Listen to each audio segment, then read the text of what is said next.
पुढची बातमी मुंबईमधून आहे। सिद्धिविनायक मंदिरामध्ये आजपासून हार आणि नारळावरती बंदी घातली गेली आहे। भारत पाकिस्तानमध्ये सध्या सुरू असलेल्या तणावाच्या पार्श्वभूमीवरती भारतामध्ये देशभरात सतर्कता बाळगली जाते।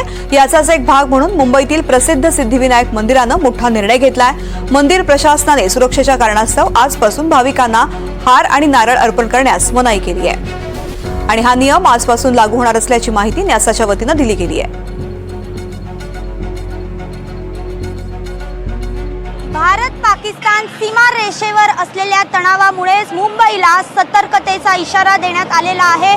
आपण जर बघितलं तर काल संध्याकाळी खरं तर हे युद्धविराम झालेलं असलं तरी देखील अजूनही पाकिस्तान लष्कराची जी भीती आहे ती सगळ्यांनाच आहे। त्यामुळे मुंबई ही केव्हाही टार्गेट होऊ शकते आणि सिद्धिविनायक मंदिर जे आहे दादरचं ते अत्यंत महत्त्वाचं असं ठिकाण आहे। आपण आता सिद्धिविनायक मंदिराच्या परिसरातच आहोत आणि या ठिकाणी जे हार आणि फुलं विक्रेते जे आहेत त्यांनी हार विकणं जे आहे ते बंद केलेलं आहे। त्याचबरोबर नारळ जे आहे ते देखील देवाला वाहू शकत नाही अशा पद्धतीची जी माहिती आहे ती देखील सिद्धिविनायक मंदिराने खरं तर 2 दिवसापूर्वी दिलेली होती। मात्र त्याचे जे नियम लागू झालेले आहेत आजपासून लागू झालेले आहेत। आज खरं तर रविवार आहे, अनेक जण सिद्धिविनायकाच्या दर्शनासाठी मंदिरात येत असतात। मात्र आपण जर बघितलं तर इथे जी फुलांची दुकानं आहेत तिथे देखील आपल्याला कुठल्याही पद्धतीत हार आणि नारळ ठेवलेले दिसत नाहीये। खरं तर हे सुरक्षेच्या दृष्टीने अतिशय महत्त्वाचं असं पाऊल सिद्धिविनायक मंदिरातर्फे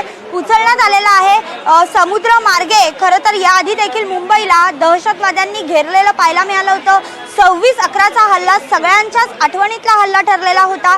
त्यासाठी मुंबई पोलीस दल देखील आता पुन्हा एकदा सज्ज झालेलं पाहायला मिळतंय। समुद्रावर जसे गस्ती घातलेली आहे तसंच सर्व मंदिरांभोवती देखील सतर्कता दाखवण्यात आलेली आहे। त्याचबरोबर पोलिसांची जी फौज आहे ती देखील तैनात करण्यात आलेली आहे मंदिरांभोवती आणि याचंच कारण सिद्धिविनायक मंदिराने देखील एक प्रकारे मोठं पाऊल उचललेलं पाहायला मिळतंय आणि हे मोठं पाऊल म्हणजे नारळ आणि हार आजपासून सिद्धिविनायकाच्या मूर्तीवर चढवण्यात येणार नाहीयेत आणि म्हणूनच भक्तांची नाराजी जरी असली तरी सतर्कतेचा कारणास्तव काही दिवस हे आपल्याला सहन करावं लागेल अशा पद्धतीच्या सूचना ज्या आहेत त्या मंदिरातर्फे देण्यात आलेल्या आहेत। व्हिडिओ जर्नलिस्ट अरुण पेडणेकरसह मी भाग्यश्री प्रधान आचार्य, NDTV मराठी, मुंबई।